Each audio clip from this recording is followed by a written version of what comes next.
స్థిరుడవా అస్థిరుడవా? నీవు స్థిరుడవా అస్థిరుడవా? ప్రేమణ దేవుని వల్లారా, మనం పలికే ప్రతి మాట, మనం చేసే ప్రతి పని, మనం చూసే ప్రతి చూపు, మనం వినే ప్రతి మాట అన్నిటికీ కూడా దేవుని దగ్గర లెక్కప్ప చెప్పవలసి ఉంటుంది. తిన్నదానికైనా సరే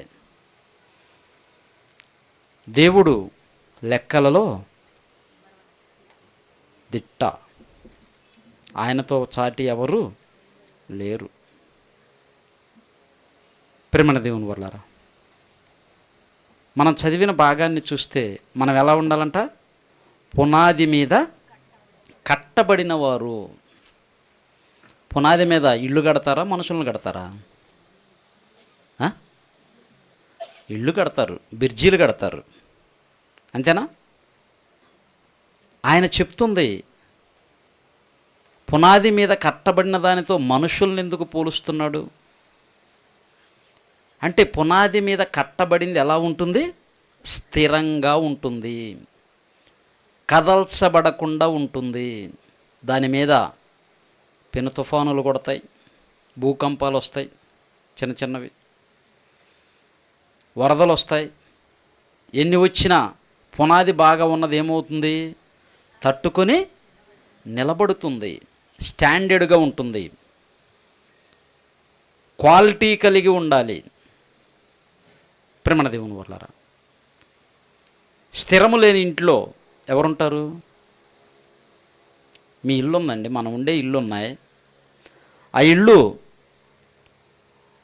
ఏదన్నా శబ్దం వచ్చినప్పుడు, లేకపోతే రాత్రి పడుకున్న తరువాత ఆ పైన ఉన్న స్లాబు అచ్చులచ్చులుగా ముక్కలు ముక్కలుగా ఊడి పడుతుంది అనుకో, ఆ ఇంట్లో పడుకుంటామా? పడుకోం.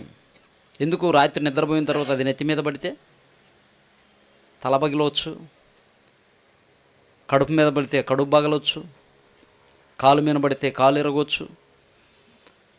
గోడ ఇలా ఉంది, స్ట్రైట్గా లేకుండా ఇలా ఉంది, ఏమైతేలని ఆ గోడ పక్కన పోయి నుంచుంటామా? గోడ పక్కన మంచం వేసుకుని పడుకుంటామా? పడుకోం. ఎందుకు? అది స్థిరంగా లేదు, ప్రమాదం జరిగే అవకాశం ఉంది. పునాదితో పోలుస్తున్నాడు.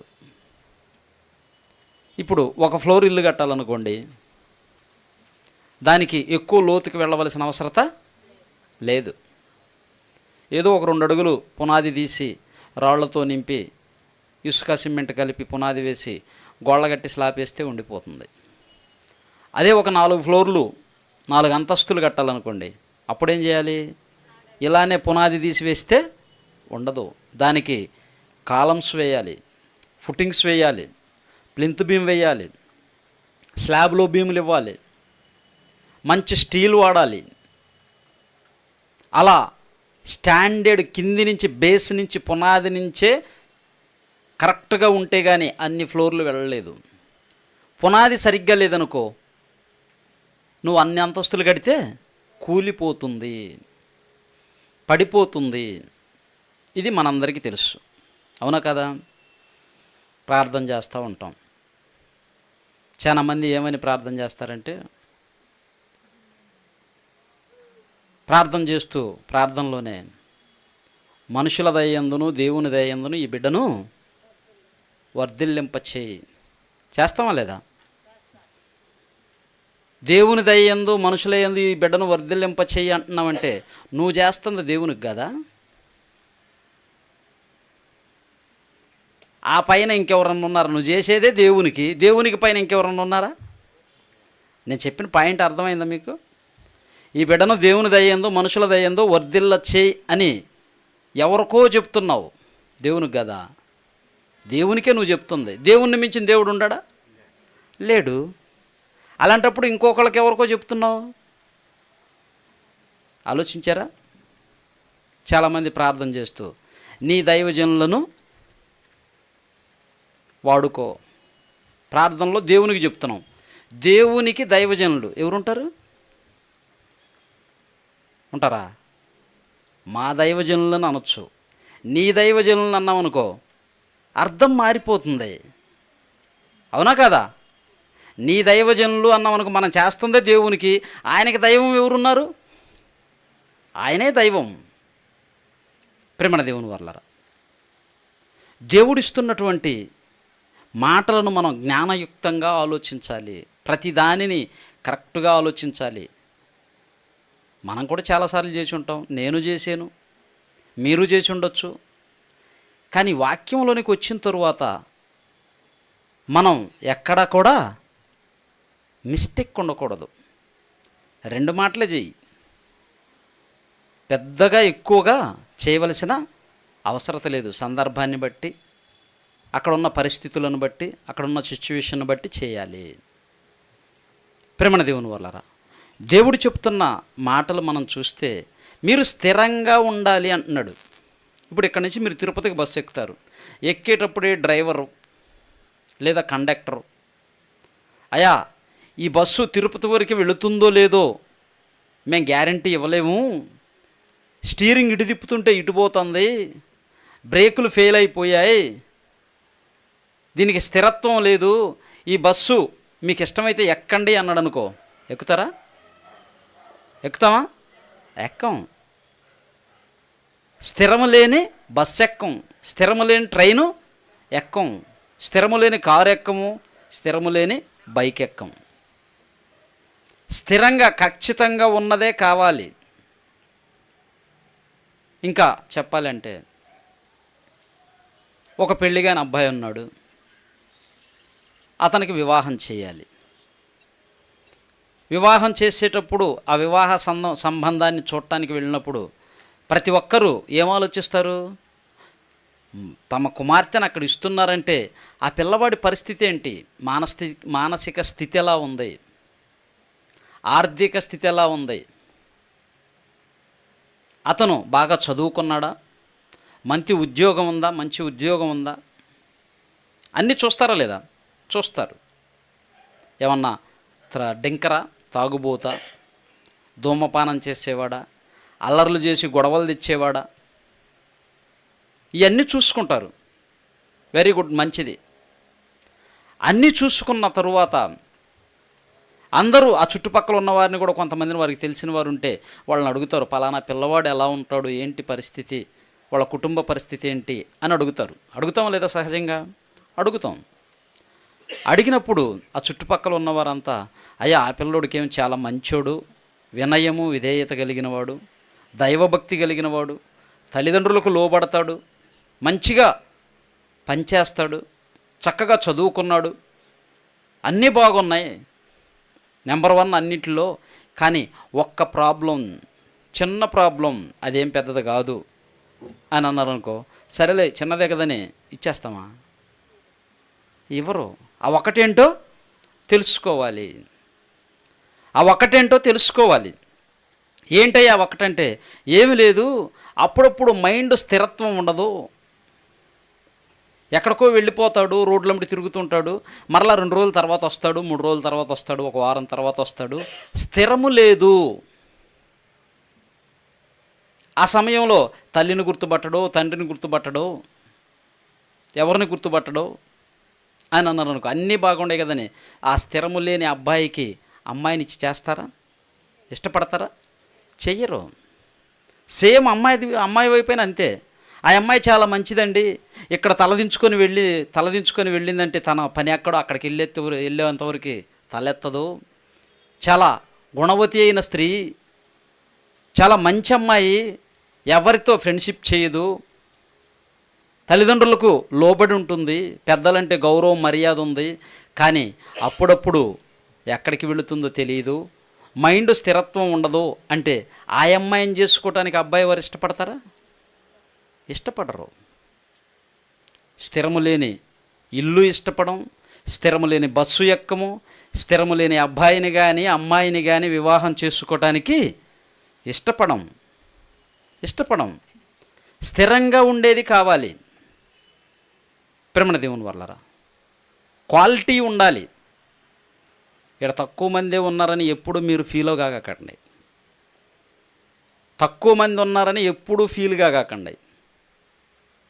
ఒరిజినల్ ఎప్పుడైనా తక్కువే ఉంటుంది.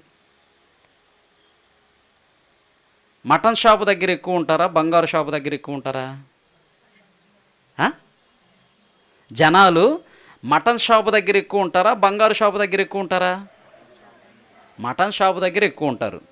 ఎక్కువ ఉంటారని మటన్ కొట్టోడికి ఎక్కువ లాభం వస్తుందా, బంగారు షాపుడికి ఎక్కువ లాభం వస్తుందా? ఈడ ఎక్కువ మంది జనాలు ఉన్నారు కదా, మరి ఇతనికి ఎక్కువ లాభం రాదా? రాదు. అక్కడ ఉన్నది ఏంటిది? ఒరిజినల్. అది ఒరిజినల్ గోల్డ్. ఒరిజినల్ దగ్గర ఎప్పుడు కొద్దిమందే ఉంటారు, గుర్తుపెట్టుకోండి. కుప్పల కుప్పలు అవసరం లేదు. సత్యం కోసం స్థిరంగా నిలబడేవారు కొద్దిమందే చాలు. కొద్దిమందే చాలు ప్రేమ దేవుని వల్లరా. అందుకే భక్తుడు రాస్తూ ఇంకా ఎలా ఉండాలో కొన్ని మాటలు చెప్తూ ఉన్నాడు. కొన్ని మాటలను చూద్దాం మనం. ఎఫెసీయులకు రాసిన పత్రిక,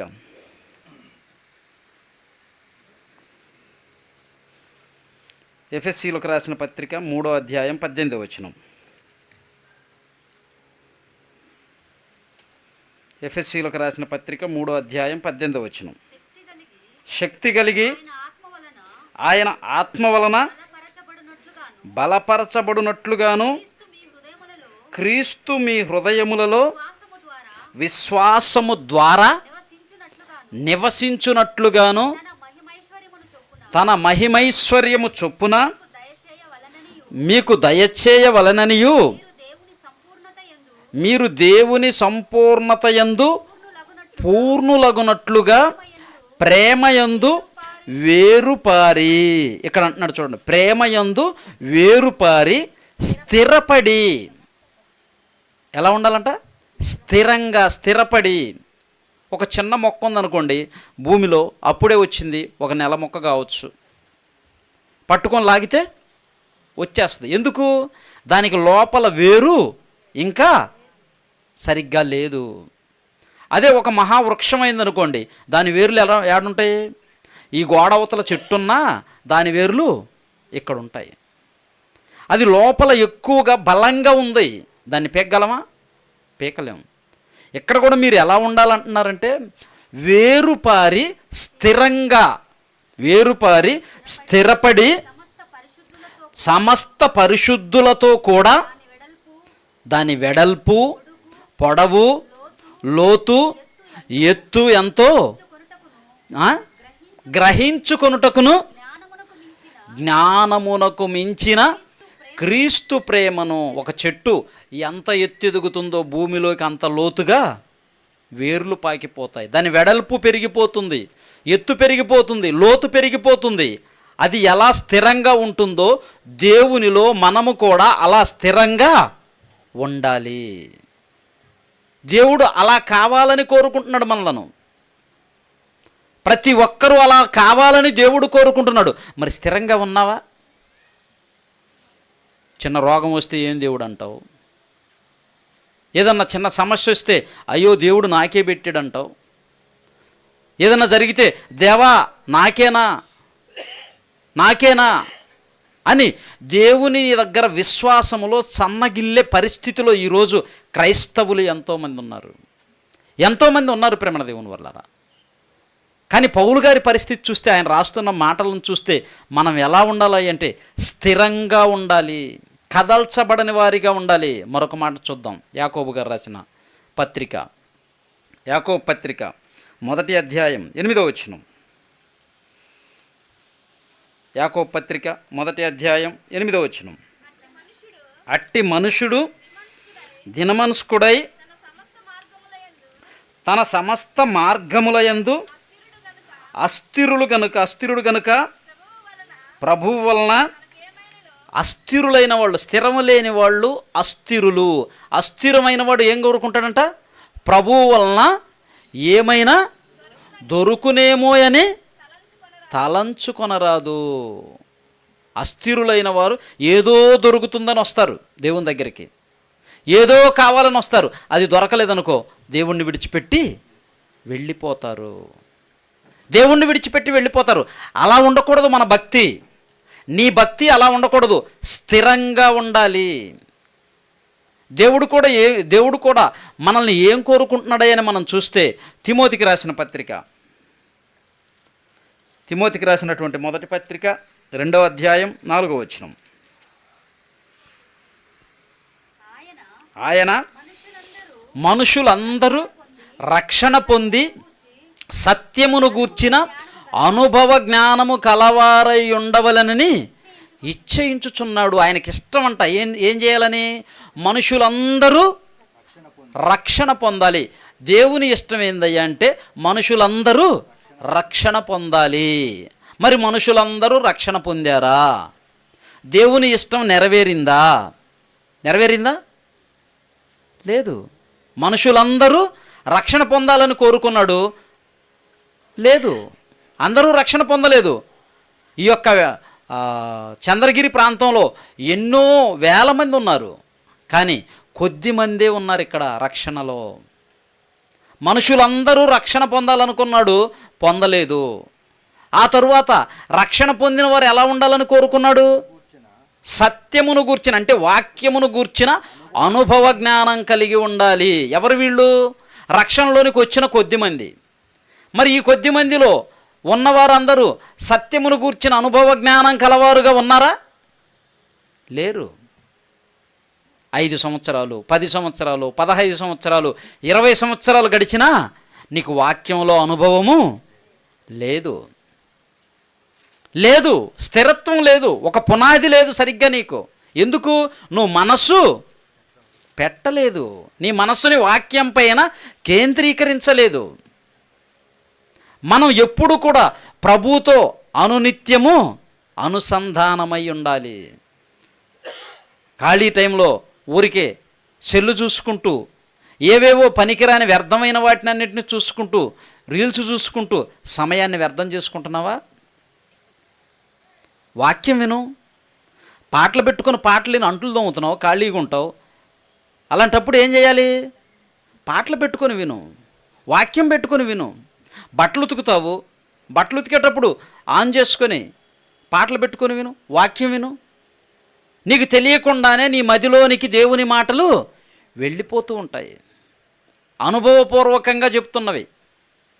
ప్రేమణ దేవుని వర్లారా, మేము ఎలా వాక్యం వినేవాళ్ళం, ఎలా వాక్యం నేర్చుకునేవాళ్ళం అంటే బాత్రూంలో స్నానం చేస్తూ కూడా టైం వేస్ట్ చేసేవాళ్ళంగా తెలుసా.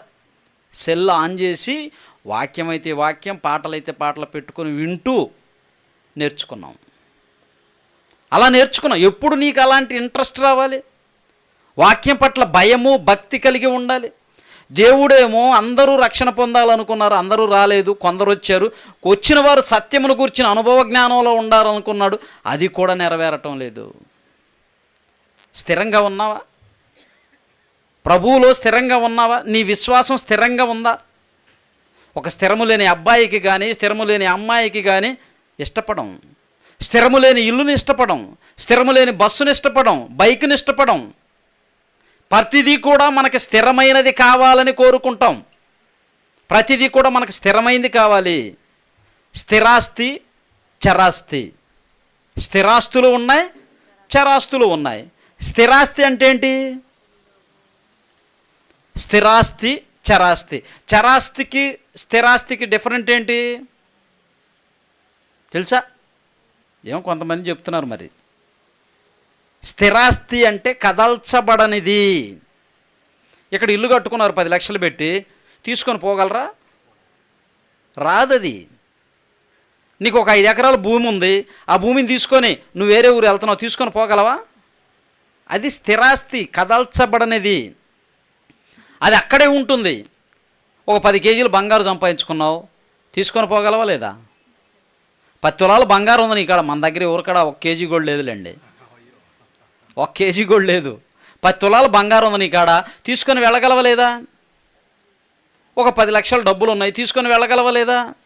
వెళ్ళగలం. అది చరాస్తి, కదల్చబడేది, తీసుకొని వెళ్ళగలిగింది. తీసుకొని వెళ్ళలేనిది చిరాస్తి, స్థిరంగా ఉండేవి, కదల్చబడనివి. వాటిని అమ్ముకొని డబ్బు రూపంలో చేసుకొని తీసుకొని వెళ్ళగలవు. అంతేకాని దాన్ని తీసుకొని వెళ్ళలేము. ఎలా కదల్చబడినదిగా స్థిరంగా ఉన్నది పర్మనెంట్ అని అనుకుంటున్నామో, దేవుల్లో కూడా మనం ఎన్ని శ్రమలు వచ్చినా, ఎన్ని నిందలు వచ్చినా, ఎన్ని అవమానాలు వచ్చినా, ఎన్ని బాధలు వచ్చినా, ఎన్ని హింసలు వచ్చినా, ఎన్ని దూషణలు వచ్చినా, అనారోగ్యం వచ్చినా, ఆఖరికి మరణమైనా నువ్వు వెనకకు తగ్గకూడదు. స్థిరంగా ఉండాలి, బలంగా ఉండాలి. దేవుడు కోరుకుంటుంది అది. దేవుడు మనకిచ్చినటువంటి అవకాశాలు అన్నీ ఇన్ని కాదు ప్రేమల దేవుని వల్ల. పౌలు గారు చెప్తున్న మాటలను మనం చూస్తే మరొక మాటను చూద్దాం. చూడండి, కొరింథీయులకు రాసినటువంటి మొదటి పత్రిక 15వ అధ్యాయం 58వ వచనం.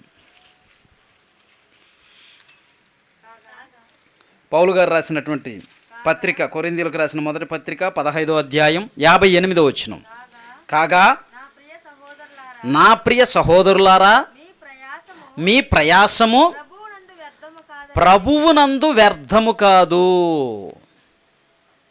నీ ప్రయాసము ప్రభువునందు వ్యర్థము కాదని ఎరిగి స్థిరులను కదలని వారును ప్రభువు కార్యాభివృద్ధి యందు ఎప్పటికీ ఆసక్తులై ఉండండి. నీరు గారిపోవద్దు, కదల్చబడని వారిగా ఉండాలి, స్థిరంగా ఉండాలి.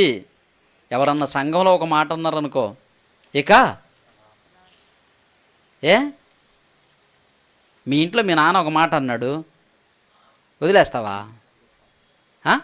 నీ భర్త ఒక మాట అన్నాడు, వదిలేస్తావా? నీ భార్య ఒక మాట అంది, కుటుంబాన్ని వదిలేస్తావా? ఆ కుటుంబం కంటే ఈ కుటుంబం చాలా ముఖ్యం. ఎందుకని? ఆ కుటుంబం కొంతకాలమే, ఈ భూమి మీద ఉన్నంతకాలమే నీతో ఉంటుంది. ఈ కుటుంబం, దేవుని కుటుంబం, సంఘం, మరణించిన తరువాత కూడా నిన్ను సంరక్షించేది సంఘం, దేవుని వాక్యం. కనుక స్థిరంగా ఉండటం, వాక్యంలో స్థిరంగా ఉండటం మనం నేర్చుకోవాలి. దేవుళ్ళలోనికి వచ్చావు, ఎన్ని సంవత్సరాలైంది? దేవుని కోసం ఏ కార్యం చేసావు? నేను చూస్తూ ఉంటే తిరుపతి సిబిటి గురించి 100 దాటిపోయినాయి. మేమెప్పుడు చేయాలి ఇన్ని కార్యక్రమాలు అని ఎన్నోసార్లు నేను ఆలోచించాను.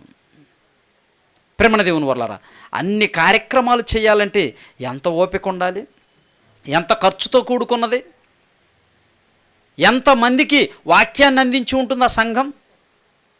ఒకసారి అందరూ చప్పట్లు కొట్టి ఆ సంఘాన్ని అభినందించవలసిందిగా కోరుచున్నాం. అంత గొప్ప కార్యక్రమం, చిన్న విషయం కాదు.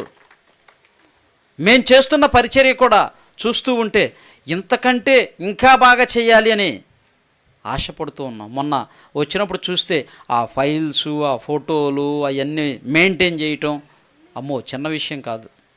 ప్రతి కార్యక్రమాన్ని ఫోటోలు తీసి అన్నిటినీ భద్రపరుస్తున్నారు.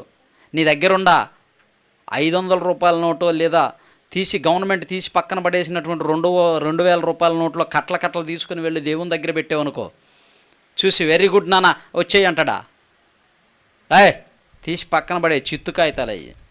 అదే ఈ ఫైల్ తీసుకెళ్ళి పెట్టావనుకో, నీ బ్యాంకు చెక్కు కన్నా పవర్ఫుల్. నువ్వు ₹1,00,00,000 చెక్ ఇచ్చినా అక్కడ చెల్లదు. కానీ దీన్ని చూయించావనుకో, వెరీ గుడ్ నాన్న వచ్చేసేయి, నా కోసం పనిచేసావు, నా కోసం ఎవరు ఎన్ని అన్నా, ఎన్ని నిందించినా, ఎంతమంది అవమానించినా, హేళన చేసినా, రోగం వచ్చినా, బాధ వచ్చినా వెళ్ళి పనిచేసావు. ఎక్కడ కూడా నువ్వు నిరుత్సాహపడలేదు, స్థిరంగా ఉన్నావు. స్థిరంగా ఎప్పుడు ఉంటాం? మనలో వాక్యం బలంగా ఉంటే స్థిరంగా ఉంటాం. నీలో వాక్యం బలంగా ఉంటే స్థిరంగా ఉంటావు. వాక్యంలో నీకు అనుభవం లేదు, నువ్వెలా స్థిరంగా ఉంటావు? ఎలా ఉండగలవు? వాక్యంలో స్థిరంగా ఉంటే ఒక పౌలులాగా నిలబడతాం, ఒక పేతురులాగా నిలబడతాం, ఒక యాకోబులాగా నిలబడతాం ప్రాణం ఇవ్వటానికైనా. ఆలోచించండి, నీ పరిస్థితి ఎలా ఉంది? మన పరిస్థితి ఎలా ఉంది దేవునిలో? ఒక్కసారి వెనక్కి వెళ్ళి మన జీవితాన్ని మనం పరిశీలించుకుందాం. నీకంటే వెనకొచ్చిన వాడు దేవుని పనిలో ముందున్నాడు, నీకంటే వెనకొచ్చిన వాళ్ళు పాటలు పాడుతున్నారు, నీకంటే వెనకొచ్చిన వాళ్ళు ప్రార్థన చేస్తున్నారు, నీకంటే వెనకొచ్చిన వాళ్ళు వాక్యాన్ని ప్రకటిస్తున్నారు. నువ్వెక్కడున్నావు? ఏం చేస్తున్నావు? ఆలోచించు. నీ పరిస్థితి ఏంటి దేవుల్లో? ఎలా ఉంది? ఎవరిది వాళ్ళు బాగా ఆలోచించుకుంటే ఎవరిది వారికి బాగా తెలుసు. నా సంగతి నాకు బాగా తెలుసు. మీ సంగతి మీకు బాగా తెలుసు. మనందరి సంగతి తెలిసిన ఆయన అక్కడ ఉన్నాడు. ఆయనకు అందరి సంగతి తెలుసు. ఏమేమి చేస్తున్నామో, ఎక్కడెక్కడ ఉంటున్నామో, ఏం మాట్లాడుతున్నామో, ఎవరి కోసం బ్రతుకుతున్నామో అన్నిటినీ పరిశీలనగా తెలుసుకుంటున్నాడు. నీ విశ్వాసం ఎలా ఉంది? స్థిరంగా ఉందా దేవునిలో? నీ విశ్వాసం దేవునిలో స్థిరంగా ఉందా? మన విశ్వాసం ఎలా ఉందంటే, ఇప్పుడు ఇదిగో ఈ బిల్డింగ్ ఉంది, ఆ బిల్డింగ్ ఉంది, రెండు ఇంచుమించు ఈక్వల్గా ఉన్నాయి. ఇంచుమించు ఈక్వల్గా ఉన్నాయి. దీని మీద నుంచి దాని మీదకి ఒక తాడు గట్టి ఒక ఆయన వచ్చాడు. ఎవరు? విల్సన్ అన్న అనుకుందాం, లేకపోతే తమ్ముడు సాల్మన్ శాంసన్ ఉన్నాడు. ఆ తాడు గట్టి ఇదిగో ఊరు ప్రజలందరినీ పిలిచి ఇదిగో నేను దీని మీద నుంచి ఆ దరికి వెళ్తాను చూడండి అన్నాడు. ఓ నాయనా, ఏంది చూస్తే 3 ఫ్లోర్లు ఉంది, ఎందుకు వద్దులే, అక్కడి నుంచి పొరపాటున జారి కింద పడితే పరిస్థితి ఎలా ఉంటుందో చెప్పలేము, ప్రాణం దక్కదో, వద్దు అన్నారు. లేదు నేను మంచి ట్రైనర్ని, నేను వెళతాను చూడండి అని చెప్పి ఈ దరి నుంచి ఆ దరికి ఒక కర్ర తీసుకొని బ్యాలెన్స్ చేసుకుంటూ వెళ్ళిపోయాడు. అందరూ చూసిన వాళ్ళందరూ భలే అని చప్పట్లు కొట్టారు. మంచి ఎక్స్పీరియన్సు, భలే వెళ్ళాడు ఆయన అన్నాడు. ఇప్పుడు ఈ దరికి వచ్చాను కదా, మళ్ళీ ఆ దరికి వెళ్తాను చూడండి అన్నారు. నాయన, ఒకసారి అంటే ఏదో వెళ్ళిపోయావు, రెండోసారి ఎందుకు? ప్రతిసారి ప్రాణంతో చెలగాటం ఎందుకు, మరణంతో చెలగాటం ఎందుకు, వద్దులే అంటే లేదు ఈ దరికి వస్తాను చూడండి అన్నాడు. వచ్చేసాడు. మరలా రెండవసారి ఇప్పుడు కర్ర లేకుండా వెళ్తాను చూడండి అన్నాడు. నా చేతిలో ఉన్న కట్టె లేకుండా నేను వెళ్తాను చూడండి అన్నాడు. అరే, ఇది ఎలా వెళ్తాడు? ఇప్పుడు దాకంటే దాన్ని బ్యాలెన్స్ చేసుకుంటూ వెళ్ళాడు, ఇప్పుడు ఎలా వెళ్తాడని చూస్తూ ఉన్నారు. ఆ దరికి వెళ్ళిపోయాడు. మళ్ళీ ఈ దరికి వచ్చాడు. ఇప్పుడు నేను వెళ్ళి రాగలనని నమ్ముతున్నారా అన్నాడు. అదేందయ్య అలా అంటావు? మా కళ్ళతో మేము కన్నులారా చూసాము, ఇక్కడుండి ప్రత్యక్ష సాక్షులుగా సాక్ష్యాలుగా కంటితో చూసిన సాక్ష్యంతో మేము ఉన్నాము, ఐ విట్నెస్గా. మేమెందుకు నమ్మం? ఓ నమ్ముతున్నాం అని చప్పట్లు కొట్టారు, వెళ్ళేశారు. అయితే ఇప్పుడు నాకు ఒక్కగానొక్క కొడుకున్నాడు, వాడిని ఎక్కించుకొని ఆ దరిగిపోతాను చూడండి అన్నాడు. నా భుజాల మీద వాడిని ఎక్కించుకొని అటువైపుకి వెళ్తాను చూడండి అన్నాడు విల్సన్. అన్నయ్య అన్నాడు, అయ్యా ఎందుకయ్యా చిన్నపిల్లోడు, పొరపాటున ఏదైనా వాడు జారి కింద పడ్డా ఆ పిల్లోడు ప్రాణం పోతుంది, పొరపాటు నా పని చేయగాక వద్దు అని అంటే, లేదు నేను ఎక్కించుకొని పోతాను చూడండి అని పిల్లవాడిని ఆ దరికి ఎక్కించుకొని పోయాడు. మరలా ఈ దరికి తీసుకొని వచ్చాడు. ఇప్పుడైనా నమ్ముతున్నారా సంపూర్ణంగా నేను వెళ్ళి రాగలను అని అంటే, వెరీ గుడ్, నమ్ముతున్నాం అన్నారు. నమ్ముతున్నాం అని అందరూ చేతులు ఎత్తి చప్పట్లు కొట్టి జేజేలు కొట్టారు. అయితే ఇప్పుడు నమ్ముతున్న మీలో ఒకడు రండి, నేను ఎక్కించుకొని ఆ దరికి పోతా అన్నాడు. నమ్ముతున్న మీలో నుంచి ఒకళ్ళు రండి, నేను ఇప్పుడు ఎక్కించుకొని ఆ దరికి వెళ్తాను అని అన్నాడు. ఇక చూడు జనాలు, అక్కడ ఉన్నవాళ్ళు, అమ్మో ఇదేంది వీడు మనకే పెట్టాడు, ఏమో లేదు వస్తారా, నన్ను వచ్చి లాక్కొని పొమ్మంటారు అన్నాడు.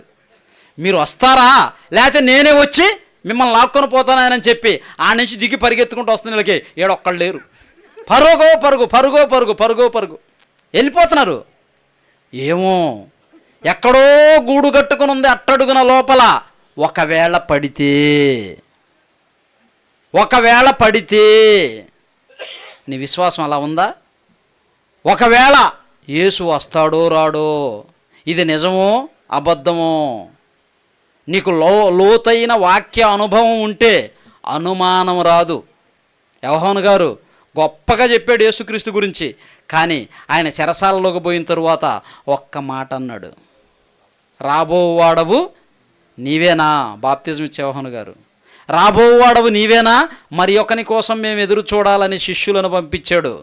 అప్పుడు యేసుక్రీస్తు వారు, అల్పులైన వారు అక్కడ యోహాను కంటే గొప్పవాడు అన్నాడు. ఎందుకు? అంత బ్రతికి ఎంతో ఉన్నతంగా బ్రతికి యేసుక్రీస్తు గురించి ఆఖరికి ఆయన చెప్పుల వారు విప్పుటకైనను నేను యోగ్యుడను కాను అని సాక్ష్యం ఇచ్చిన ఆయనే ఎక్కడో చిన్న అనుమానం శ్రమల్లోనికి వెళ్ళిపోయేలేకే, సమస్యల్లోనికి వెళ్ళిపోయేసరికి, నువ్వు అప్పుల్లోకి వెళ్ళేసరికి దేవుని మీద అనుమానం వస్తుందా? నీకు అనారోగ్యం వచ్చేసరికి దేవుని మీద అనుమానం వస్తుందా? నీ ఆర్థిక పరిస్థితి బాగోలేకపోయేసరికి దేవుని మీద అనుమానం వస్తుందా? చేయని పనులు నువ్వు చేసావని నిందిస్తే, అవమానిస్తే, హేళన చేస్తే దేవుని మీద అనుమానం వస్తుందా? తస్మాత్ జాగ్రత్త. నువ్వు స్థిరుడుగా ఉండాలి, కదల్చబడినదిగా ఉండాలి. బండ మీద కట్టబడిన పునాది వలె మనం ఉండాలి, మన విశ్వాసం ఉండాలి. ఎలా ఉన్నావు? ఏంటి నీ పరిస్థితి? పౌలు గారికి వచ్చిన శ్రమలు మనకు వస్తే తట్టుకుంటామా? ఉండగలమా? ఆయనకి ఎన్ని శ్రమలు వచ్చినాయో చూడండి. కొరింథీయులకు రాసినటువంటి 2వ పత్రిక 11వ అధ్యాయం.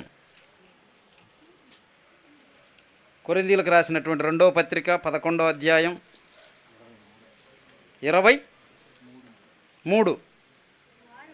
వారు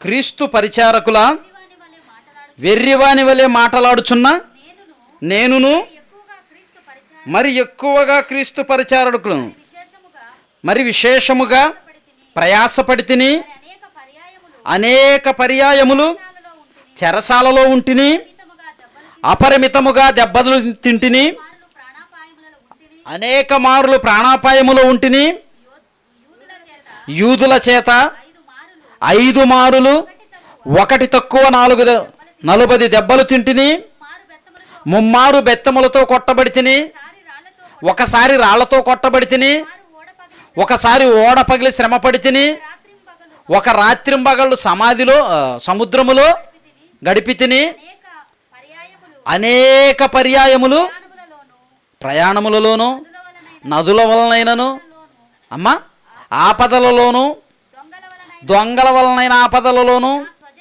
నా స్వజనులైన ఆపదలలోను, అన్యజనుల వలనైన ఆపదలలోను, పట్టణములో ఆపదలలోను, అరణ్యములో ఆపదలలోను, సముద్రములో ఆపదలలోను, కపట సహోదరుల వలన ఆపదలలోను ఒంటిని. ఎన్నుండయండి? ప్రయాసముతోనూ, నష్టముతోనూ, కష్టముతోనూ, తరచుగా జాగరణములతోనూ, ఆకలి దప్పులతోనూ, తరచుగా ఉపవాసములతోనూ, అమ్మ చలితోనూ, దిగంబరత్వముతోనూ ఉంటిని. ఇంకను చెప్పవలసినవి అనేక సంగతులు ఉన్నాయి. కొన్నే రాశాడంట. మనకి ఇక్కడ పెద్ద లిస్ట్ వచ్చింది. వీటిల్లో ఏది అనుభవించావు నువ్వు దేవుని కోసం? శ్రమలు అనుభవిస్తేనే నువ్వు స్థిరంగా ఉంటావు. ఆదిమ సంఘం ఎందుకు అనుకుంటున్నారు అంత స్థిరంగా ఉంది? ఎన్నో శ్రమలను ఎదుర్కొన్నారు, నిలబడ్డారు. అక్కడ 3,000 మంది ఒక్కటిగా ఉన్నారు. అవునా కదా? 3,000 మంది ఒక్కటిగా ఉన్నారు. ఇక్కడ 300 మంది లేవు, ఒక్కటిగా ఉన్నావా? అక్కడ 3,000 మంది ఒక్కటిగా ఉన్నారు, కానీ ఇక్కడ 300 లేము, ఒక్కటిగా లేము. వాళ్ళకి మనకి ఏడపోలికండి. ఎక్కడ స్థిరత్వం ఉంది? ఎక్కడ తోటి సహోదరుని పైన ప్రేమ ఉంది? తోటి సహోదరి పైన ప్రేమ ఉంది? లేనిపోయినవి కల్పించి చెప్పించి చాడీలు చెప్పుకోవటం. సంఘాలలో ఈరోజు ఎంతోమంది ఎన్నో విధాలుగా చెడగొడుతూ ఉన్నారు. వారు చెడిపోయేదిగాక వచ్చేవారిని ఆటంకపరుస్తున్నారు, చెడగొడుతున్నారు. దేవుని ఆలయమును పాడు చేసిన వాడిని దేవుని ఆలయం అంటే చర్చిని ఏదో కూలగొట్టి సుత్తెలు తీసుకొని జేసీబీలు తీసుకొచ్చి పగలగొడితే అది దేవుని ఆలయం పాడు చేయటం కాదు. దేవుని సంఘములో ఉన్న ఒక వ్యక్తిని మనం పాడు చేశామా, సంఘానికి రాకుండా చేశామా, డైరెక్ట్గా దేవుడే దిగుతాడు. దేవుని ఆలయమును ఎవడు పాడు చేస్తే వాణ్ణి దేవుడు పాడు చేస్తాడు. ఎలా ఉన్నావు సంఘంలో? దేవుని కోసం ఎలా ఉన్నావు? దేవుని పిల్లల కోసం ఎలా ఉన్నావు? ఆసక్తిగా ఉన్నావా? లేరు ప్రియమైన దేవుని వల్లరా. ఎంతసేపు చూసినా వారి మీద వీరు, వీరి మీద వారు, వారి మీద వీరు, ఎన్నో రకాలుగా దేవుని సంఘాన్ని ఇబ్బంది పెట్టడానికే దుష్టుడు ప్రయత్నిస్తున్నాడన్న సంగతి గమనించుకోకుండా ఒకరినొకరు ప్రేమించుకోలేని పరిస్థితి, ఒకరినొకరు గౌరవించుకోలేని పరిస్థితి, ఒకరినొకరు సన్మానించుకోలేని పరిస్థితి ఈరోజు సంఘాలలో కనపడుతూ ఉంది. స్థిరత్వం లేదు. ఈడగాపోతే ఇంకోసాటికి వెళతాం, ఆడగాపోతే ఇంకోసాటికి వెళతాం. ఈ స్థితిలోనే ఉన్నారు. కానీ మరి సంఘాన్ని, ఇది మన కుటుంబం, మనం అందరం కలిసి ఉన్న దేవుని కుటుంబం, దీన్ని అభివృద్ధి చేసుకోవాలని ఎంతమంది ఆలోచిస్తున్నారు? చాలా తక్కువ. మరొక మాట చూద్దాం, చూడండి. ఫిలిప్పీలకు రాసిన పత్రిక 4వ అధ్యాయం 12వ వచనం.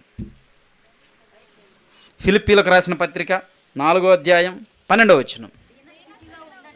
దీన స్థితిలో నుండ ఎరుగుదును, సంపన్న స్థితిలో నుండ ఎరుగుదును, ప్రతి విషయములోను అన్ని కార్యములలోనూ కడుపు నిండి ఉండుటను, ఆకలి కొని ఉండుటను, సమృద్ధి కలిగి ఉండుటను, అమ్మా లేమిలో ఉండుటకును నేర్చుకొని ఉన్నాను. ఆహా, వండర్ఫుల్ అండి. ఎలా నేర్చుకున్నాడండి పౌలు గారు? అన్నీ ఉన్న స్థితిలో ఉంటాను, ఏమీ లేని స్థితిలో ఉంటాను, కడుపు నిండిన వాడిగా ఉండగలను, కడుపు నిండకపోయిన ఆకలి దప్పులతో కూడా ఉండగలను. గుర్రాల మీద సవ్వారు తీసే పౌలు గారు చచ్చిన కుక్కను కాలికి గట్టి ఈడ్చుకొని పోతే వెళ్ళిపోయాడండి. చచ్చిపోయాడని ఊరి బయట తీసుకుని వెళ్ళి పెట్టారండి, రాళ్లతో కొట్టి. చనిపోయాడని వదిలేసి వస్తే మరలా లేచొచ్చి ఎక్కడైతే కొట్టారో, ఏ ప్రాంతంలో అయితే ఆయన్ని అవమానించారో, కొట్టారో, చంపాలని ప్రయత్నించారో, మరలా అదే ప్రాంతానికి వెళ్ళి దేవుని మాటలు ప్రకటించాడు. ఆ మహానుభావుడు ఎక్కడా, మనం ఎక్కడా? మనందరి రక్షకుడైన యేసుక్రీస్తు ఎన్ని సమస్యలు, ఎన్ని నిందలు, ఎన్ని అవమానాలు, వాటన్నిటిని భరించలేదా? వారందరూ మనకు మాదిరి కాదా? ఒక్కసారి ఆలోచించండి. దేవుడు మనకిస్తున్నటువంటి ఈ గొప్ప అవకాశం ఎంతకాలం? కొద్ది కాలం. ఈ భూమి మీద ఉండే చిన్ని జీవిత కాలం. ఈ చిన్న జీవిత కాలంలో దేవుని కోసం భరించలేవా? దేవుని కోసం సహించలేవా? దేవుని కోసం నువ్వు పని చెయ్యలేవా? నీ ఒంటిని వంచలేవా? నీ అవయవాలను దేవుని పనిలో వాడలేవా? కరిగించలేవా? అరిగించలేవా? ఒక్కసారి ఆలోచించు. నీ దేహాన్ని చూసి నువ్వు మురిసిపోతున్నావేమో, నీ దేహాన్ని చూసుకొని ఇదే జీవితం అనుకుంటున్నావేమో. కాదు కాదు, శాశ్వతమైన జీవితం ఉంది. క్రీస్తు ఇయ్యబోయే నిత్య జీవితం, నిత్య జీవం. ఆ జీవాన్ని పొందుకోవాలంటే ఇక్కడ నువ్వు స్థిరంగా ఉండాలి. సంఘములో, దేవుని వాక్యములో, దేవునిలో, దేవుని పనిలో నువ్వు స్థిరంగా ఉండాలి. వచ్చి వెళ్ళిపోయేవాడిగా ఉండకూడదు, వచ్చి వెళ్ళిపోయేదానిగా ఉండకూడదు. వాళ్ళు ఉండారులే, వాళ్ళు చేస్తారులే, నాకేం పనిలే, నాకు చాలా పని ఉందలే, నేను వాళ్ళలాగా ఖాళీగా ఉంటానా? వాళ్ళకంటే ఏ పని బాట లేక ఆడే కరుచుకొని తిరుగుతున్నారు, ఎప్పుడు ఆడే ఉంటున్నారు, నేను చాలా బిజీ, నాకేడ వీలవుతుంది అని చెప్పి అనుకుంటున్నావేమో. రాంగ్ అది. నువ్వు దేవుని సంఘములో ఉండాలి, సంఘ పరిచర్యలో ఉండాలి, సంఘ అభివృద్ధి కొరకు పాటుపడాలి. సంఘ అభివృద్ధి కొరకు ఎవరు పాటుపడాలి? సంఘ సేవకుడో సంఘ సేవకురాలో కాదు, సంఘములో ఉన్న ప్రతి ఒక్కరి బాధ్యతది. సంఘములో ఉన్న ప్రతి ఒక్కరి బాధ్యత. కుటుంబంలో కుటుంబ యజమానుడిది ఒక్కడదే బాధ్యత ఆ కుటుంబ అభివృద్ధికి? లేదు. కుటుంబంలో ఉన్న ప్రతి ఒక్కరూ కష్టపడి పనిచేస్తే ఆ యొక్క కుటుంబం అభివృద్ధిలోనికి వస్తుంది. ఒక్కడు చేసి మిగతా వాళ్ళు ఖాళీగా ఉంటే అభివృద్ధిలోకి రాదు. ఇక్కడ సంఘం కూడా సంఘాన్ని అభివృద్ధి చేసుకునే బాధ్యత మనందరిది, ప్రతి ఒక్కరిది. పౌలు గారు దీనస్థితిలోనూ సంపన్న స్థితిలోనూ అన్ని విధాలుగా బ్రతకటం నేర్చుకుని ఉన్నాడు. నువ్వు అలా ఉన్నావా? పౌలు గారు ఎలా వచ్చాడు? ప్రారంభంలో చిన్నవాడు, ప్రారంభంలో ఒక సామాన్యమైన వ్యక్తిలాగా వచ్చాడని కాదు దాని అర్థం. అంటే వాక్యాన్ని, యేసుక్రీస్తుని గురించినటువంటి వాక్యాన్ని ఎరుగకపోయినా ధర్మశాస్త్రాన్ని క్షుణ్ణంగా ఎరిగినవాడు, కానీ యేసుక్రీస్తుని గురించి అవగాహన లేదు. ఇంకా వస్తాడు, వచ్చిన ఆయన నమ్మటం లేదు. అలాంటి పరిస్థితిలో ఉన్న ఆయన ఒక చిన్న నదిగా ప్రారంభమయ్యాడు. ఆయన తన జీవితాన్ని ముగించే సమయానికి చూస్తే ఎన్నో సంఘాలను కట్టి ఎంతోమంది ప్రజలను దేవునిలోనికి నడిపించి తన జీవితాన్ని ముగించుకొని వెళ్ళిపోయాడు. యేసుక్రీస్తు జీవితం ఒక చిన్న పశువుల పాకలో ప్రారంభమైంది. ఎక్కడో సత్రంలో పుట్టాడు, తీసుకుని వచ్చి పశువుల పాకలో పరుండబెట్టారు. అక్కడ ప్రారంభమైన ఆయన జీవితం ఈరోజు శాఖోపశాఖలుగా దేశాలు దాటుకుంటూ ప్రపంచంలో 400 కోట్ల మందిని సంపాదించగలిగింది అంటే ఒక్కసారి ఆలోచించండి. మన జీవితం కూడా ప్రారంభంలో బాగోలేకపోవచ్చు. ఆయనది బాగానే ఉంది ప్రారంభం నుంచి చివరి వరకు. మన జీవితం దేవునిలోనికి రాకముందు ఏవో సమస్యలు ఉండొచ్చు, ఎన్నో ఇబ్బందులు ఉండొచ్చు. ఒకవేళ మన జీవితం పాపం అనే రొచ్చులో మునిగిపోయి ఉండొచ్చు. కానీ దేవునిలోనికి వచ్చిన తరువాత దాన్ని తీసి పక్కన పెట్టాము. పక్కన పెట్టాలి. ఎందుకు? పనికిరాని పాత్రగా ఉన్న మనలను ఆయన ఏం చేశాడు? అర్హమైన పాత్రలుగా తీసుకుని వచ్చి నిలబెట్టాడు. రోడ్డు పక్కన ఒక రాయి పడి ఉందండి. ఒక రాయి ఉంది. అందరూ వెళుతున్నారు, వస్తున్నారు, ఆ రాయి చూస్తున్నారు. కొంతమంది ఎక్కి కూర్చుంటున్నారు, తొక్కుతున్నారు, కుక్కలు వెళ్ళి పాసపోస్తుండయి. దానికి ఏమైనా విలువ ఉంటుందా? ఆ రాతికి ఏమన్నా విలువ ఉంటుందా? ఉండదు, ఉండదు. ఒక శిల్పి వచ్చాడు, చూశాడు, అది మంచి రాయిగా ఉంది, చూశాడు, తనకు ఉపయోగపడుతుంది అనుకున్నాడు, వచ్చి దాన్ని సుత్తె తీసుకొని ఉలి తీసుకొని చెక్కటం ప్రారంభించాడు. ఆ చెక్కే యొక్క క్రమంలో చాలా ఉలి దెబ్బలు తగిలాయి ఆ రాయికి. ఎన్నో భాగాలు విడిపోయాయి, పక్కన పడిపోయాయి. అదే మలిచి మలిచి మలిచి ఒక అందమైన అపురూపమైన శిల్పాన్ని చెక్కాడు. ఒక అందమైన అపురూపమైన శిల్పాన్ని చెక్కి తీసుకుని వెళ్ళి 4 రోడ్లు ఉన్న దగ్గర ఒక సెంటర్లో పెట్టాడు, లేదా మార్కెట్లో పెట్టాడు. వచ్చిన వాళ్ళందరూ ఆకర్షితులవుతున్నారు దానికి. అంత అందంగా అపురూపంగా చేశాడు. దానికి అందం, అపురూపం, అంత విలువ ఎక్కడి నుంచి వచ్చింది? ఎక్కడి నుంచి వచ్చింది? ఒకప్పుడు రోడ్లో పడిన దానికి విలువ ఉందా? లేదు. రోడ్లో పడిన దానికి విలువ లేదు ఒకప్పుడు. కానీ ఎప్పుడైతే శిల్పి వచ్చి దాన్ని చెక్కి మలిచి ఒక దగ్గర మార్కెట్లో నిలబెట్టాడో, లేదా రోడ్లో నిలబెట్టాడో, అందమైన అపురూపమైన శిల్పంగా ఉన్నప్పుడు అందరూ చూచి దాన్ని మొక్కుతున్నారు, మొక్కేవాళ్ళు ఆనందించేవాళ్ళు ఆనందిస్తున్నారు, చూసుకుంటున్నారు. అంతకుముందు దానికి విలువ లేదు. ఒకప్పుడు మన జీవితం కూడా అలాంటిదే. పాపం అనే జీవితంలో మునిగిపోయి సరైన జీవన విధానం లేక జీవితాన్నంతా మలినం చేసుకుని ఉంటే ప్రభు అయిన యేసుక్రీస్తు వారు మన కోసం ఆయన దెబ్బలు తిన్నాడు, మన కోసం ఆయన ప్రాణం పెట్టాడు. నీ కోసం, నా కోసం, మనందరి కోసం తన సిలువలో రక్తాన్ని కార్చి, దేహములో ఉన్న చివరి రక్తపు బొట్టు వరకు కూడా కార్చి మనకి రక్షణనిచ్చాడు. ఇక్కడ నీకు రోజు జరుగుతుంది ఏందనుకుంటున్నావు? ఇక్కడ జరుగుతుంది ఏందనుకుంటున్నావు? ఎంతోమంది దైవజనులు, ఉపేంద్ర గారు లాంటి వాళ్ళు, ఇంకా ఎంతోమంది దైవజనులు వచ్చి వాక్యం చెప్పి వెళుతున్నారు. అప్పుడు మనలో ఉన్న ఒక్కొక్క దాన్ని సుత్తితో ఉలితో కొడుతూ తీసేస్తున్నారు. విడిపోవాలి భాగాలు. పాప జీవితం విడిపోవాలి, ఉన్నతమైన పరిశుద్ధమైన జీవితంలోనికి రావాలి. నాకే తగులుతున్నాయి అంటే, మరి నాకు బాధ ఉన్నప్పుడు నాకు కదా, నాకు జ్వరం వచ్చిందండి, సూది ఎవరికి వేయాలా? నాకే వేసుకోవాలా? నాకు రోగం ఉంది, మందు ఎవరికి వేయాలా? మనమేందంటే మనకు రోగం ఉంటే ఎదుటోడికి మందు వేయాలని చూస్తాం, ఎదుటోడికి సూది గుచ్చాలని చూస్తాం. అది కాదు. ఇక్కడ జరిగే సంఘంలో జరుగుతున్న కార్యక్రమం ఏంటంటే వారం వారం మలుస్తూ ఉన్నాడు దేవుడు. నువ్వు చక్కగా ఒక అందమైన అపురూపమైన బొమ్మ ఎలా వచ్చిందో దేవునికి ఇష్టమైన ఒక అర్హమైన పాత్రగా మనం రావాలి. అది దేవుడు కోరుకుంటుంది. స్థిరమైనదిగా ఉండాలి. సమస్య వస్తే వెళ్ళిపోవటం కాదు, సమస్య వస్తే దూరంగా పారిపోవటం కాదు కావలసింది. నిలదొక్కుని దేవునిలో నిలబడాలి. మరొక మాట చూద్దాం, చూడండి. యోహాను రాసినటువంటి సువార్త, అపోస్తలుడైనటువంటి యోహాను గారు రాసినటువంటి సువార్త 15వ అధ్యాయం 2వ వచనం. నాలో ఫలింపని ప్రతి తీగను ఆయన తీసి పారవేయును. యేసుక్రీస్తులోనికి వచ్చిన నువ్వు ఫలించకపోతే, స్థిరమైన వేర్లు గనక భూమిలోనికి వెళ్ళిన చెట్టు ఎలా ఫలిస్తుందో అలా నువ్వు ఫలించకపోతే ఏం చేస్తాడంట? నాలో ఫలింపని ప్రతి తీగను తీసి పారవేయబడిన. ఎక్కడ? రోడ్డు పక్కన కాదు, మురిక్కాలలో కాదు, డస్ట్బిన్లో కాదు, అగ్నిగుండములో. నువ్వు బాప్తిజం తీసుకొని అది అయిపోయిందిలే, నేను పరలోకం వెళ్తాను, నాకు కాకపోతే ఎవరికి ఇస్తాడు పరలోకం అనుకుంటున్నావా? పని చెయ్యలేదనుకో, నువ్వు స్థిరంగా లేవనుకో, సంఘ బాధ్యతలో లేవనుకో, తీసివేస్తాడు. నరకబడుతుంది. ఎక్కడ పెట్టాడు గొడ్డలి? లూకాసు వార్త 3వ అధ్యాయం 9వ వచనం. లూకాసు వార్త 3వ అధ్యాయం 9వ వచనం.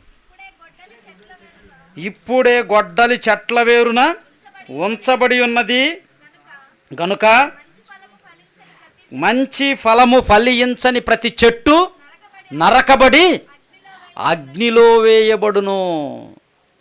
ఎక్కడ పెట్టాడంట? గొడ్డలు ఎక్కడ పెట్టాడు? వేరున. గొడ్డలే, నీ గొడ్డలు ఉందనగానే వెనక ముందు పక్కన చూసుకుంటున్నావేమో, ఎక్కడ లేదే నాకు అని లోపల పెట్టాడు, భూమి లోపల.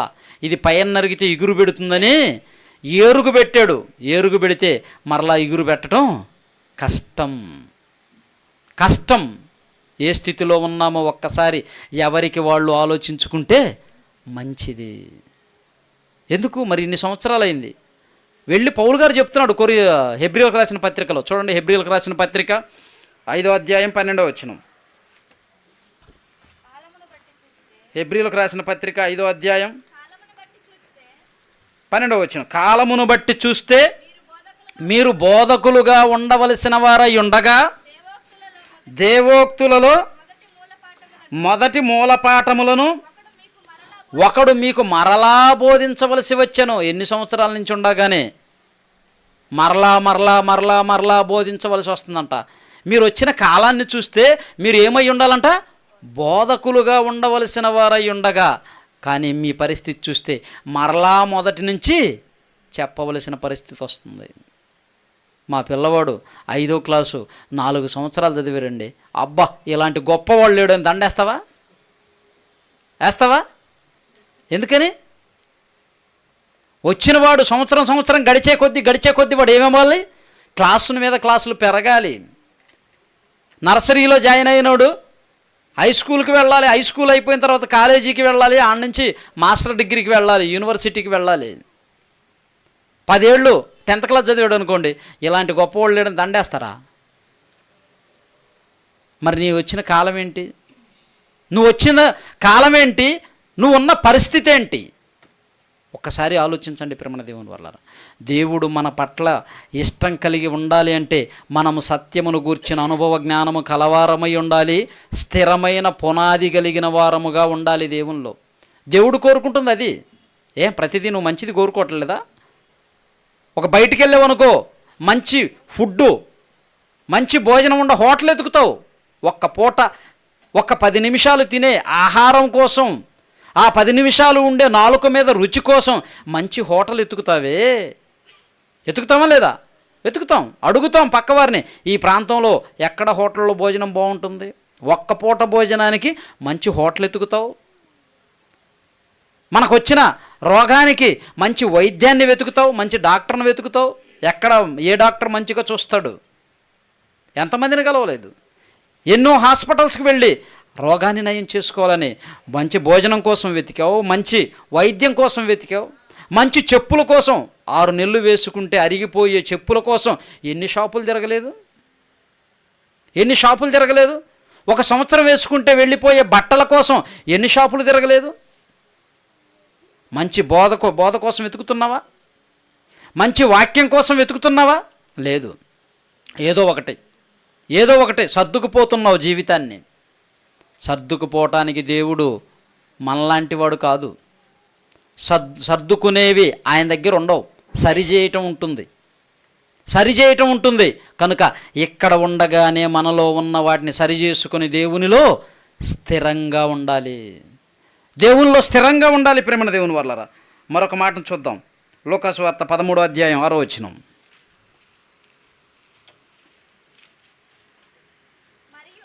మరియు ఆయన వారితో ఈ ఉపమానము చెప్పెను. ఒక మనుషుని ద్రాక్ష తోటలో అంజూరపు చెట్టు ఒకటి ఉండెను. అతడు దాని పండ్లు వెతక వచ్చినప్పుడు, ఈ చెట్టు ఏడుందంట? ఏమి చెట్టు ఇది? అంజూరపు చెట్టు. ఎక్కడుంది? అంజూరపు తోటలో ఉండాలా? దేంట్లో ఉంది? ద్రాక్ష తోటలో ఉంది. అంటే ఉండకూడని ప్లేస్లో ఉంది. కానీ ఉంది కదా పోనీయలేని దేవుడు ఏం చేశాడు? తోటమాలి ఏం చేశాడు? చుట్టూ పాది చేశాడు. యజమానుడు వచ్చాడు, పండ్లు వెతికాడు, లేవు. ఎందుకయ్యా దీన్ని పెట్టావు మధ్యలో? ఎవరినో చెట్ల గురించి కాదు, సంఘంలో ఉన్న మన గురించే. ఇది ద్రాక్ష తోట అయితే ఈ ద్రాక్ష తోటలో అంజూరపు చెట్టు నువ్వు కావచ్చు, నేను కావచ్చు. ఫలాలు లేని చెట్టును మనమే అయి ఉండొచ్చు, నువ్వే అయి ఉండొచ్చు. ఒకసారి ఆలోచించుకో. పోనీలే ఉంది కదా, ఉన్నదాన్ని పెరికేయటం ఎందుకు, నరికేయటం ఎందుకు అని చెప్పి చుట్టూ పాది చేసి దానికి ఎరువు వేసాడు, నీళ్లు పోసాడు. ఎరువు వేసాడు, నీళ్లు పోసాడు. ఎరువు వేసి నీళ్లు పోయలేదనుకో, పరిస్థితి ఏంటి? ఏం ఉపయోగం ఉండదు తెలుసా? చెట్టుకి చుట్టూ బాగా పాది చేసి ఎరువు వేసావు, నీళ్లు పోయలేదు. ఆ ఎరువు కింద వేరుల్లోకి వెళ్తుందా? వెళ్ళదు. దేవుడు ట్రీట్మెంట్ చూడండి ఎలా చేస్తున్నాడు, ఎంత ఖచ్చితంగా చెప్తున్నాడు చూడు. మంచి వ్యవసాయకుడు ఆయన. అందుకే ప్రతిదీ అంగుళం చెప్తున్నాడు. ఇదిగో చెట్టు చుట్టూ పాది చేసాడు, ఎరువు వేసాడు. ఆ ఎరువు సారం ఏరుల్లోకి పోవటానికి నీళ్లు పోసాడు. ఇక్కడ యజమానుడు తండ్రి అయిన దేవుడైతే తోటమాలి యేసుక్రీస్తు వారు. ఆయన వచ్చాడు, చుట్టూ పాది చేసి ఎరువు వేసి నీళ్లు పోస్తున్నాడు. ఏంటిది? ఎరువైనా నీళ్ళైనా ఈ వాక్యం. నువ్వు ఉండకూడని ప్లేస్లో ఉన్నావు, సంఘంలో ఉన్నావు. ఇక్కడ ఉండాల్సింది ఎవరు? ద్రాక్ష తోటలో ద్రాక్ష చెట్టులే ఉండాలి. కానీ అంజూరపు చెట్టు ఉంది, ఉంది కదా అని చెప్పి తోటమాలి చేసిన దాని నుంచి ఏమి రావట్లేదంట, ఫలాలు రాలేదు. ఫలాలు రాకపోతే యజమానుడు ఏమంటున్నాడు? దీని వలన ఈ నేల ఎలా వ్యర్థమైపోవాలి? ఎందుకు ఈ భూమి దీని వలన వ్యర్థమైపోవాలి? నరికేసేయి అంటున్నాడు. తోటమాలి వచ్చాడు, అయ్యా ఇంకొక సంవత్సరము అవకాశం ఇవ్వు, ఇంకొక సంవత్సరం అవకాశం ఇవ్వు, ఒక్కసారి అవకాశం ఇవ్వు ఆయన చెప్పి బ్రతిమాలుతున్నాడు. ఆ బ్రతిమాలల్లోనే మనం ఉన్నామేమో, ఆ అంజూరపు చెట్టు మనమేనేమో. ఒక్కసారి ఆలోచించండి. ఎప్పుడు మన సమయం ముగిసిపోతుందో మనకి తెలియదు. వీళ్ళెవరు నాకు ఏం చెప్పింది లేదండి, దేవుడు చెప్పమన్నది చెబుతున్నాను అంతే. దేవుడు చెప్పమన్నది చెప్పాలి, దేవుడు వద్దన్నది చెప్పకూడదు. ఏది చెప్పమన్నాడో అది చెప్పాలి. ఎవరికి చెప్పాలి? నేను వచ్చింది గోళ్ళకి, ఈ ఫ్యాన్లకి, ఈ కుర్చీలకి చెప్పటానికి కాదు, నీకు చెప్పటానికే. దేవుడు చెప్పమన్నది చెప్పటానికే. ఈరోజు వాక్యం చెప్తే ఇవాళంతా నా గురించే చెప్పాడు, ఇవాళంతా నన్నే టార్గెట్ చేశాడు. అవును, మరి నిన్నే. ఎందుకు? నీలో సరిలేదు. దేవుడు అందుకే నిన్నే టార్గెట్ చేసి చెప్పించాడు. ఒక సంగతి తెలుసా? అసలు నిన్నే టార్గెట్ చేసి చెప్పాడంటే అర్థం ఏంటో తెలుసా? నీ గురించి ఆలోచిస్తున్నాడు గనుక నీ గురించి చెప్పాడు. నీ గురించి ఆలోచించకపోతే చెప్తాడా? నీ గురించి ఆలోచిస్తున్నాడు గనక చెప్పాడు. సరి చేసుకోవాలి. సరి చేసుకునే దానికి బదులు ఏం చేస్తాం? పక్కవారిని చెడగొట్టడానికి ప్రయత్నిస్తాం. మనకున్న లక్షణం ఏంటంటే, బాప్తిజం తీసుకునేటప్పుడు తల ఉంచుకొని ముసుకేసుకొని, అబ్బా అంత వినయము, అంత విధేయత, గౌరవము, మర్యాద, ఆ యొక్క పరిస్థితి చూస్తే అమ్మో ఇంత భక్తులు లేరేమో అనిపిస్తుంది. అవునా కదా?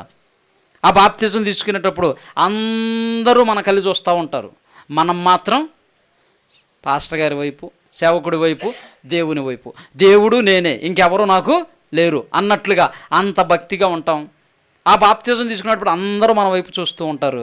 బాప్తిజం తీసుకున్న తర్వాత మనం అందరం వైపు చూడటం ప్రారంభిస్తాం. ఆ అక్క ఎలా ఉంది, ఈ అక్క ఎలా ఉంది, ఆయన్న ఎలా ఉన్నాడు, ఈ అన్న ఎలా ఉన్నాడు. నువ్వు చూడాల్సింది ఎవరి వైపు? దేవుని వైపు, క్రీస్తు వైపు. మనకి అన్నిటికీ మార్గం ఎవరు? యేసుక్రీస్తు. విశ్వాసమునకు కర్తయు దాన్ని కొనసాగించువాడునైన యేసు వైపు మీరు చూచుచూ ఈ పందెములో ఓపికతో పరిగెత్తాలి.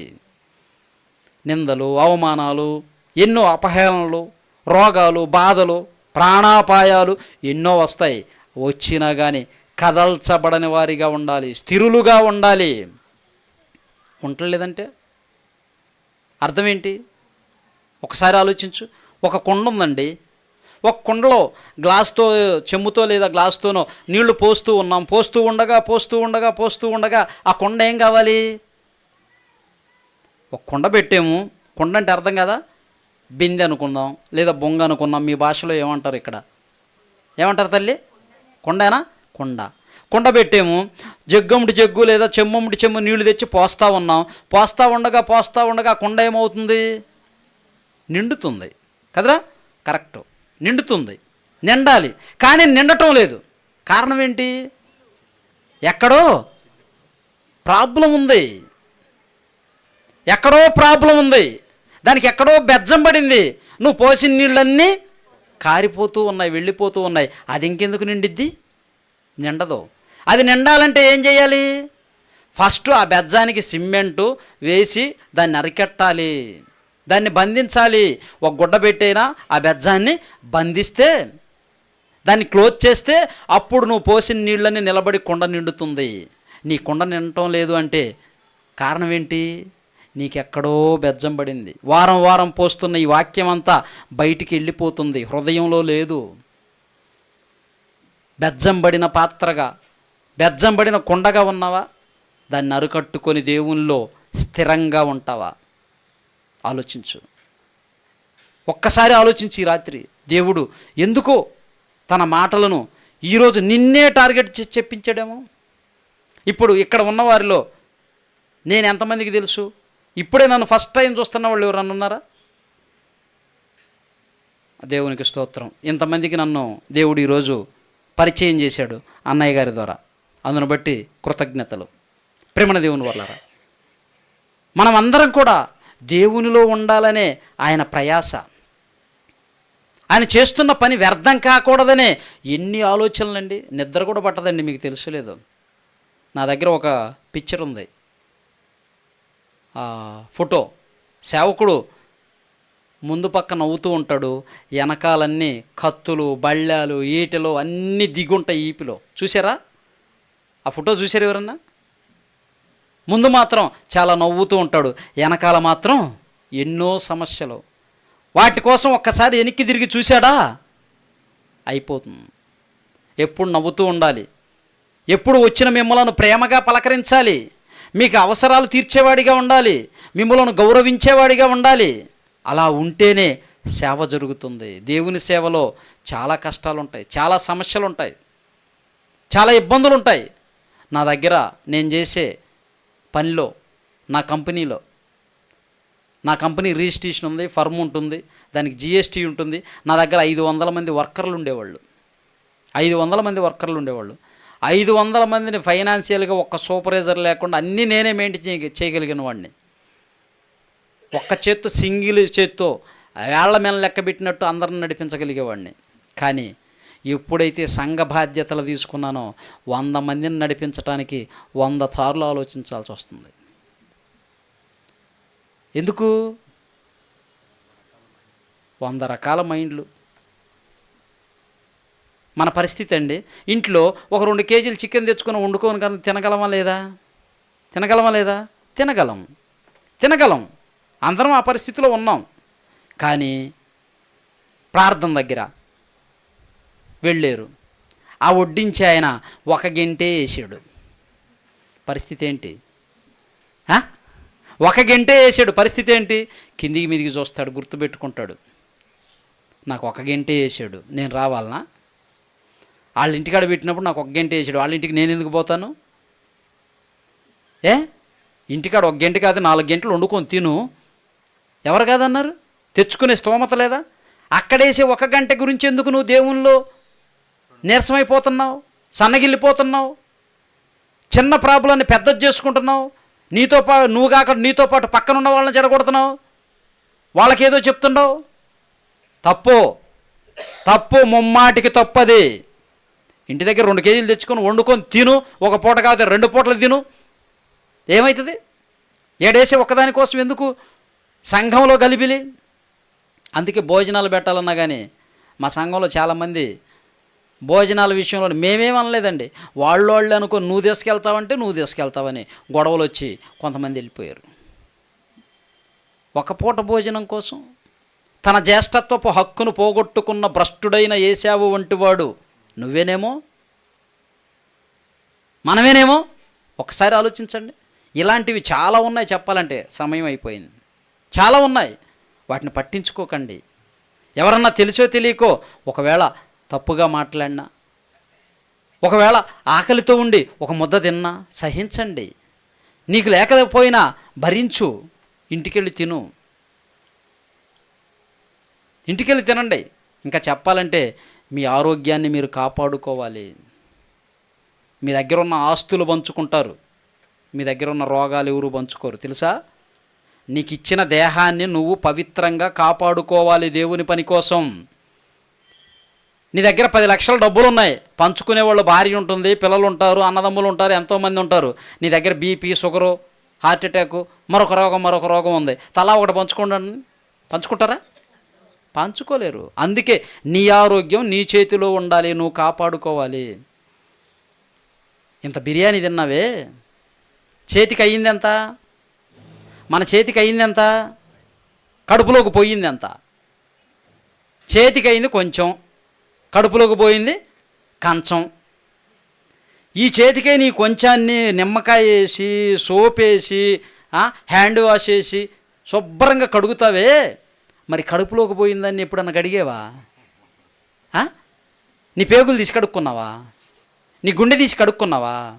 నీ కిడ్నీలు తీసి కడుక్కున్నావా? లేదే. మరి అదంతా క్లీన్ చేస్తుంది ఎవరు అనుకుంటున్నావు? దేవుడు. దేవుడు ఒక అద్భుతమైన ఒక వ్యవస్థను పెట్టాడు, జీర్ణ వ్యవస్థను. అది కంప్లీట్గా క్లీన్ చేసుకుంటూ వెళ్ళిపోతుంది. సంవత్సరాలు దేన్ని పడితే దాన్ని వేసి డస్ట్బిన్నం చేయకు, కడుపుని డస్ట్బిన్నం చేయకు. ఆరోగ్యంగా ఉండు. దేవుని పని కోసం, లోకం కోసం బ్రతికేవాడే ఎన్నో ఎక్సర్సైజులు చేసి, ఎన్నో యోగాలు చేసి, ఎన్నో విధాలుగా ఆరోగ్యాన్ని కాపాడుకుంటున్నాడు. వాడు ఎన్నాళ్ళు బ్రతికినా నరకానికి పోయేవాడే. మరి దేవుని కోసం బ్రతికే నువ్వు ఆరోగ్యాన్ని పాడు చేసుకుంటావా? ఆరోగ్యాన్ని పాడు చేసుకుంటే ఏమవుతుంది? మంచంలో ఉంటావు. దేవుడిచ్చిన ఆయుష్ను ఆడు మించలేడు, నువ్వు మించలేవు. ఆడు ఎన్ని చేసినా ఆ దేవుడిచ్చిన ఆయుష్ను మించలేడు, ఆరోగ్యంగా ఉండిపోతాడు. దేవుడిచ్చిన ఆయుష్లో నువ్వు ఆరోగ్యాన్ని కాపాడుకోలేదనుకో ఆయుష్లో ఉంటావు, మంచంలో ఉంటావు, ఏం పని చేస్తావు? కనుక ఆరోగ్యాన్ని కాపాడుకోవాలి. దేవుడిచ్చిన ఆయుష్ని మనం వ్యర్థం చేసుకోకూడదు. ఎక్కడ కూడా సమయాన్ని వ్యర్థం చేసుకోకుండా మీరు చదువుకోండి. సెల్లు చూడగాకండి. ఊరికి రాత్రి 9 తర్వాత సెల్లు ఎందుకు చూస్తావు? సెల్లు చూసావనుకో గంటైనా 2 గంటలైనా నిద్ర రాదు తెలుసా? ఎందుకు? బ్రెయిన్ మీద ఒత్తిడి పడుతూ ఉంటుంది. ఇంకేం వస్తుందో ముసుకేసుకొని మరి ఇట్లా అంటుంటారు. ఏమొస్తుంది? దానివల్ల నీకు అనారోగ్యం వస్తుంది. దాన్ని పక్కన పెట్టి బుక్ తీసుకో, 10 నిమిషాలకే నిద్ర వస్తుంది తెలుసా? ఎందుకు? నీ బాడీలో ఉన్న సెల్స్ అన్నీ రెస్ట్ మోడ్లోకి వెళ్తాయి. బుక్ తీసుకొని చదివితే నీ బాడీలో ఉన్న సెల్స్ అన్నీ రెస్ట్ మోడ్లోకి వెళ్తాయి, ఆటోమేటిక్గా నీకు నిద్ర వస్తుంది. అదే సెల్ తీసుకున్నావు అనుకో, రెస్ట్లోకి వెళ్తాయా? ఆలోచించాలి, ఇంకా చూడాలి, కళ్ళ జబ్బు వస్తుంది. ఎందుకు? అలాంటి సమస్యలతో ఎందుకు? సెల్ తీసుకొని మాట్లాడుతూ కొంతమంది చూస్తే షార్ట్గా పెట్టుకొని పక్కకి వెళ్తారు. సీక్రెట్ ఏమమ్మా అంత సీక్రెట్? నీకు అంత సీక్రెట్ ఏంటి? నీ సీక్రెట్ మంచిదేనా చెడుకా? చాలామంది ఉంటారు, ఫోన్ చేశారు అనుకో, వాళ్ళు ఏదన్నా దురుద్దేశంతో ఫోన్ చేసినా కానీ మనం ఎలా ఉండాలి? చెల్లి కాదు, ఎవరో చేసింది, ఆమె ఏదో ఉద్దేశంతో చేసినప్పుడు నువ్వు చెల్లి వందనాలమ్మా, చెప్పు చెల్లి, బాగున్నారా, అమ్మ నాన్న బాగున్నారా, చెప్పు చెల్లి అన్నావు అనుకో, ఆ ఉద్దేశం ఏమవుతుంది? స్టాప్ అవుతుంది. మరలా ఇంకోసారి చేసిందనుకో, మళ్ళా చేసినప్పుడు చెల్లి వందనాలు తల్లి, బాగున్నావా చెల్లి, ఎలా ఉన్నారు, అమ్మ నాన్న బాగున్నారా, మీరు బాగున్నారా, వెరీ గుడ్, మంచిదమ్మా, వందనాలు, ఉంటా. స్టాప్.